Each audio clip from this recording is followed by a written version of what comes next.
அது கூப்பிடுறான் பிள்ளைய, என்ன சொல்லுனா, என் வருத்தம் அனைத்தையும், என் தகப்பன் வீட்டையும், என் சகோதரன் எல்லாம் என்ன பண்ணாங்க, குழியில போட்டாங்க, என்ன தூக்கி அடிமையா வித்து போட்டாங்க, எதிர்த்து நின்னாங்க.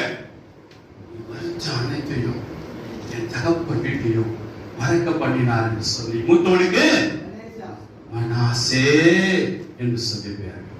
தன் குடும்பத்தில் கூட தேவனை நாம் மையப்படுத்தி இன்னைக்கு பிள்ளைங்களுக்கு பேர் வைக்கிறதெல்லாம் பார்த்தீங்கன்னு வச்சுங்களேன், ஒரு சினிமாக்கார பேர்னா பேரா என்ன இருக்குது, கிறிஸ்தவ குடும்பங்கள்ல இன்னைக்கு கிறிஸ்தவ குடும்பங்கள்ல பிள்ளைகளுக்கு பேர்ல பீட்டர் காணோ, ஜான் காணோ, ராக்லாந்து காணோ,